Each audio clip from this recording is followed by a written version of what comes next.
का व्यक्ति जो बच्चा था वो होशियार हो गया, तो वो बड़े पापा न पहुंचा, बोले पापा जी हम तुम्हारी ये किताबें पढ़ेंगे, भागवत रामायण पुराण जो तुम पढ़ा तुझे पढ़ेंगे। बोले सीधे के हेतु तू तो छू भी नहीं सकता, हट मेरा बेटा पढ़ेगा। अब वो बेटा पढ़े ही नहीं, अब विवाद हो गया। बात तो बनी थी कर्मण्यवाद, बात तो बनी थी ब्राह्मण क्षत्रिय वैश्याम शूद्रम च परम तपा और कर्माणि विभक्तानि, बात तो कर्म को बांटने की बनी थी। अब बटा क्या, बोले हमारा लड़का चाहे भैंस घेरे, चाहे गोबर डारे, चाहे बिल्कुल कछकोई ना जानत हो, वो तो हमारा लड़का भाव तो ब्राह्मण ही हुई। और तुम्हारा लड़का तुम सीधे हो, चाहे वो चाहे जितने वकील बन जाए, मजिस्ट्रेट बन जाए, कुछ भी बन जाए, तुम्हारे यहाँ पैदा भाव वो तो सीधो ही कहलाए। अब बताइए जो IAS बन गया, जो कलेक्टर बन गया, वो कलेक्टर बनने के बाद भी तुम सीधे ही कहलाओगे। ये सिस्टम कहाँ कर दिया, किताबों में। और किताबें लाद दी, अन्य लोगों को अनपढ़ रखा गया। उस समय से हम भटक गए। अब जिसकी लाठी उसकी भैंस। तो अन्य जो गोबर भर गया जिसके दिमाग में, वो आज भी कहते हैं कि नहीं वो भागवत कथा तो ब्राह्मण ही बांट सकत, तुम नहीं बांट सकत। कथ ना भैया, अपने ही बारे कथ समाज के, हम तो किसी समाज वाली बात नहीं करते, हम तो मानवतावादी हैं, ना ब्राह्मण की बात करते ना शूद्र की बात करते, हम तो संविधान की बात करते, न्याय नीति की बात करते। लेकिन हमारे ही लोग, हमारे भाई इतने भयंकर रच गए कि उन्हें यही पता नहीं है कि मस्तिष्क से ब्राह्मण था, ताकत से शूद्र था, उदर पूर्ति से वैश्य था, और जो कुछ नहीं जानता सीधे सच्चे हैं वो सीधा था। अगर आपकी समझ में आया हो तो ताली बजाकर थोड़ा वो करवाएं कि हमें मालूम चले कि समझ में आ गई बात। एक विषय से आप निवृत्त तो हो गए, कल कितना कोई इस विषय पे कहीं कोई चर्चा करे तो आप दहाड़ के बोल तो सकते हो कि भाई ईश्वर ने किसी को नहीं बांटा, मनुष्य ने ही मनुष्य को बांटा। अब आप कहे महाराज आपने जब बात तो कह दी, प्रमाण कहाँ है? हम स्पष्ट कह रहे गीता उठाइए। गीता किसने कही? कृष्ण ने कही। गीता उठा के 18वां अध्याय खोलिए। 18वां अध्याय का 41वां श्लोक से लेकर के 41, 42, 43, 44 इन 4 श्लोकों में जो मैंने चर्चा करी विधिवत दी गई है। फिर उनने कहे हम गीता की नहीं मानेंगे, गीता तो झूठी है। चलो दूसरी आ जाओ, मनुस्मृति में आ जाओ। जन्मते जीव शूद्रा संस्कारे ध्वज, जन्मते जीव शूद्रा संस्कारे विप्रा भवेत। अब है ना, जन्म से जीव शूद्रा। अब जैसे ही जीव जन्मा और सूप में लेटा, वहां ना वो वैश्य है, ना ब्राह्मण है, ना क्षत्रिय है, वहां तो साधारण है। जन्मते जीव शूद्रा संस्कारे द्विज भवेत, वेद अध्ययन विप्रः। वेद अध्ययन कर लिया सो विप्र हो गए। ब्रह्म जानती सा ब्राह्मण, जो ब्रह्म को जाने सो ब्राह्मण, जो वेद पढ़े पुराण पढ़े सो विप्र, जो संस्कार ताजाए सो ध्वज, और जन्म से तो सब शूद्र है। तो सभी शास्त्रों में यही लिखा है। लेकिन कहाँ कमी है? कमी वहां है कि हमने कभी शास्त्रों को पढ़ा नहीं, किताबों को पढ़ा नहीं। एक किताब बना दी सो बस 6 शास्त्र सब ग्रंथन करत, उसी को पकड़ करके पढ़ना उसी को भी नहीं है, अखंड रामायण करना है। तो संगीत बढ़िया बजेगा, आनंद लेंगे, चौपाई क्या कह रही है उससे हमें कोई लेना देना नहीं है। रामचरितमानस में सब कुछ भरा है, लेकिन पढ़ेगा कौन? अखंड करने अपने तो क्या पढ़ने। अगर एक भी चौपाई को आप उठाएंगे, उस चौपाई को उठा करके अगर आप समझेंगे तो बहुत कुछ बोल रही है चौपाई। लेकिन कौन पढ़े कौन समझे? महाराज अखंड रामायण है सो 2-2:30 बजे के टाइम पे जाइयो, सब उंघे बिचा वो रामायण बाँचने वालों अकेलो बैठो। ये अगर ठंडन के हुए देना तो बिचाओ पल्ली उड़े बैठो, मंगल यही हाल है। मैंने बहुत रामायण की है, बल्कि रामचरितमानस बनाया था गोस्वामी बाबा ने तो इसलिए बनाया था कि 10, 50, 100, 200 लोग एक जगह बैठेंगे, वहां चौपाइयां बोली जाएंगी, उन चौपाई पे मनन होगा, चिंतन होगा, फिर जीवन में उनको उतारा जाएगा। इसलिए बनाई थी ना।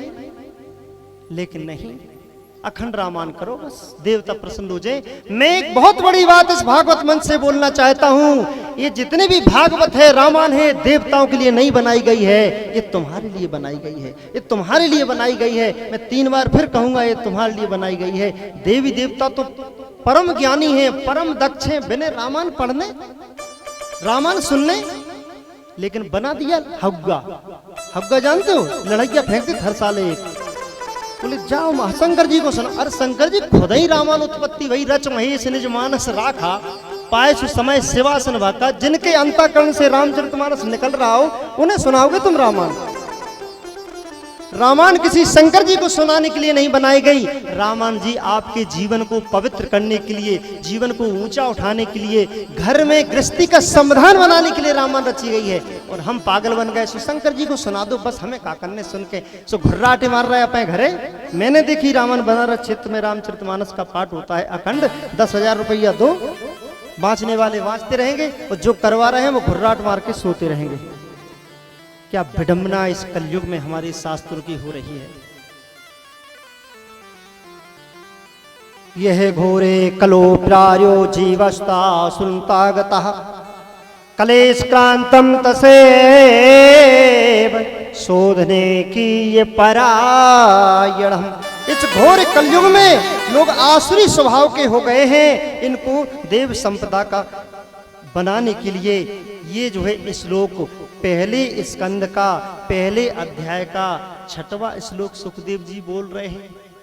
किस कलिकाल में लोगों को किस प्रकार से जो है सही दिशा दी जाए, तो ये भागवत कथा लिखी। लेकिन भागवत कथा में महाराज तुम भजन गा नहीं रहे, हमें तो माता बहन को नच व देखने। अरे भले हो जाए तुम है।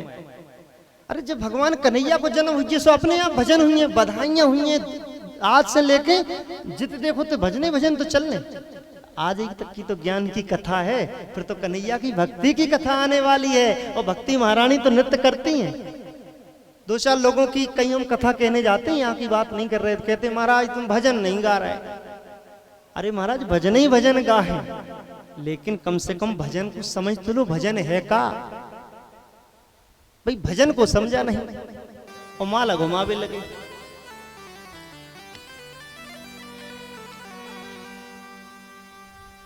माला घूमे हाथ में, मन घूमे संसार। कहे कबीर ये भजन नहीं। ये क्या भजन है? ये कौन सा व्यवहार है? ये पाखंड व्यवहार, ये पाखंड का व्यवहार है। आइए परम पावन भागवत कथा में प्रवेश करते हैं। अयम भक्त राम कथा कली कठिन कुठारी। राम कथा कली कठिन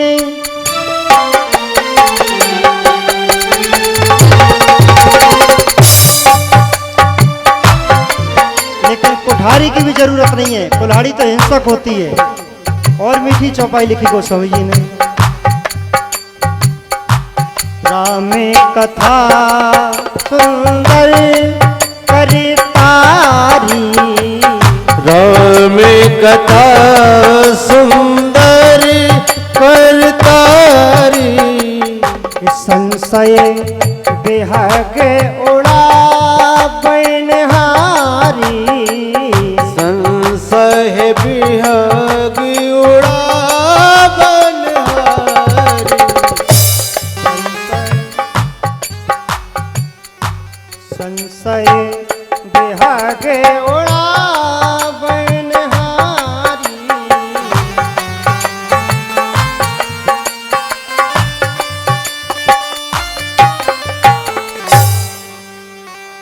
जो ताली हम बजाते हैं, ताली में क्या होता है, हमारे संतजन बताते हैं कि इसमें रेखाएं होती हैं, कहते हैं हस्तरेखा।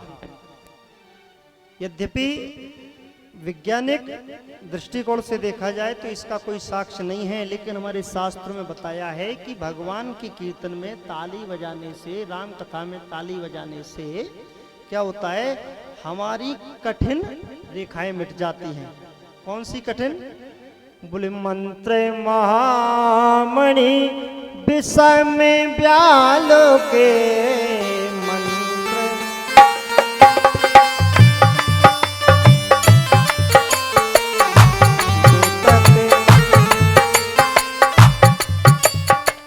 ब्यालो के मेटत कठिन को अंक भालो के मेटत कठिन को अंक भालो के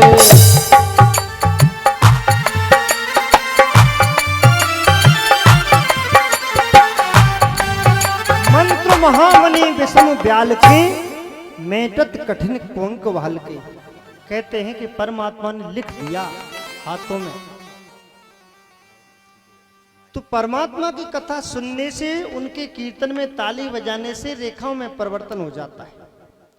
और जब रेखाओं में परिवर्तन हो जाता है तो क्या होता है, भाल पे जो लिखा होता है कठिन कुंक, दुख, परेशानियां, वो मिट जाती हैं और वो बदल जाती है सुख में।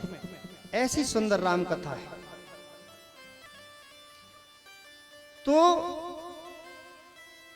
कल की जो राम कथा है उसका हम सारांश आपको सुना रहे हैं, क्योंकि हमारी कथा कल हो नहीं पाई थी, समय का अभाव था।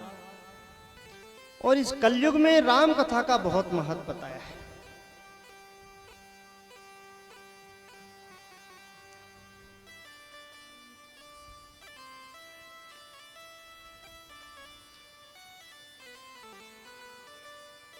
बोले वाके बिहारी लाल की जय।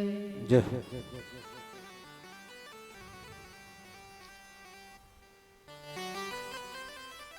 कम से कम आज से 600 वर्ष पहले हमारा समाज बहुत बुरी तरह से अंधविश्वास में डूब चुका था और धर्म के नाम पर इतना ज्यादा पाखंड फैल गया था कि जित देखो तित पूजा पद्धतियां, तांत्रिक क्रियाएं, लोग आपस में लड़ते थे। वो कह रहे हमें शंकर जी बड़े, वो कह रहे हमें राम जी बड़े, वो कह रहे हमें कृष्ण जी बड़े। एक शैव संप्रदाय था, एक शाक्त संप्रदाय जहाँ देवियों को मानते थे, एक जो है वैष्णव संप्रदाय था, उसको कृष्ण और राम को मानते थे। आपस में लड़ते थे लोग। और सबसे ज्यादा कहाँ लड़ते थे? कुंभ में।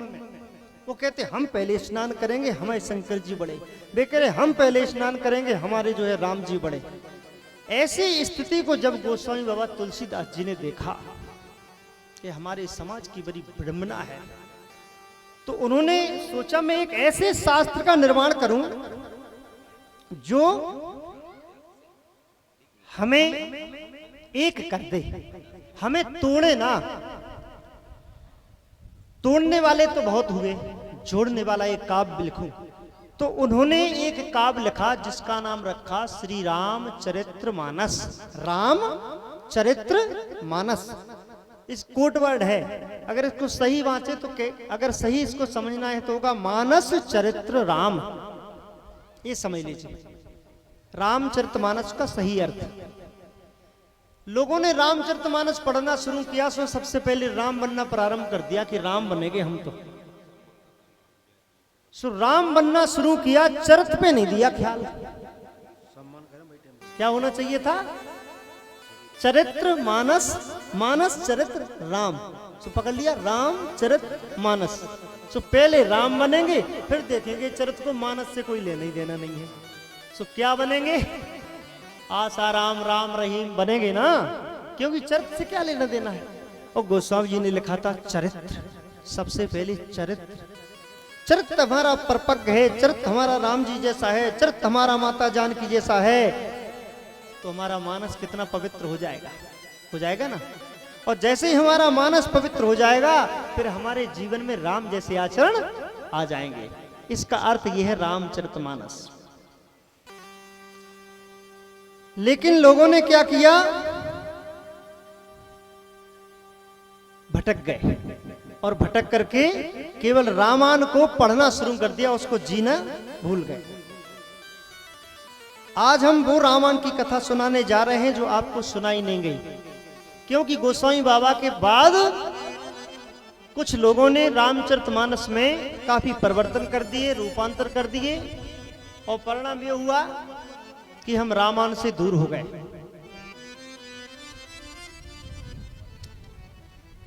कथा कहती है कि जब गोस्वामी बाबा ने रामचरितमानस की रचना कर दी तो उनके एक मित्र थे टोडरमल, जो अकबर के नवरत्नों में से एक थे, दरबारी।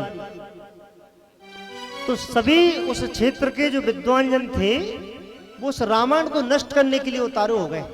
बोले रामायण को हम नष्ट करेंगे, ये आपने गलत कर दिया, हम तो संस्कृत में लिखते थे, आपने हिंदी में लिख दिया।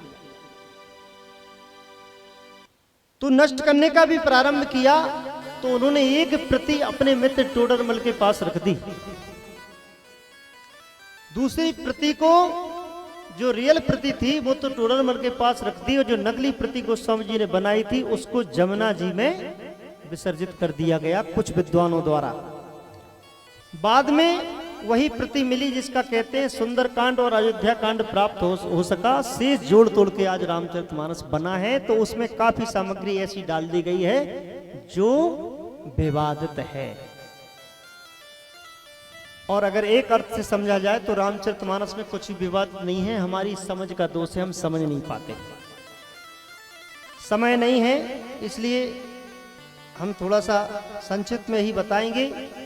एक दो चौपाई विवादित है, उसको सही तरीके से बता देते हैं। पहली चौपाई है ढोल गमार शूद्र पशु नारी सकल ताड़ना के अधिकारी, बड़ी विवाद चल रही है संसार में, तो इसको हम बता देते हैं कि गोस्वामी जी ने जो जो आपने नाम बताया उनकी चर्चा की ही नहीं। ढोल से तात्पर्य है ये ढोलक। ढोलक को कौन बजा सकता है? जो इसका ताड़क होगा, अर्थात उसका अनुभवी होगा। जो इस ढोलक का अनुभवी होगा वो ही बजा पाएगा, उसी के अधिकार में रहेगी, और जो इसका अनुभवी नहीं होगा उसके अधिकार में ढोलक नहीं रहेगी। ताड़न का अर्थ किसी ने पीटना बताया, बहुत से लोगों ने, विवाद लोगों ने, लेकिन अनुभव है उसका। ढोल गवार, कोई अज्ञान व्यक्ति है, उससे अगर काम करवाना है ताली बजा, अगर उससे काम करवाना है तो वो अनुभवी व्यक्ति ही काम करवा सकता है, किससे क्या करवाना है। ढोल गमार शुद्ध, शुद्ध माने सीधा, कोई सीधा व्यक्ति है तो उसको किस प्रकार से चलाना है वो भी एक अनुभवी व्यक्ति कर सकता है। ढोल गमार शूद्र पशु, पशु है, और अगर कुछ का अनुभवी व्यक्ति है तो शेर भी और हाथी भी क्रिकेट खेलते हैं सर्कस में, अगर अनुभवी व्यक्ति हो तो। नारी, नारी का मतलब होता है ये नारी, ये जो हमारी नारी पकड़ते हैं ना, नारी, स्त्री से कोई बात ही नहीं।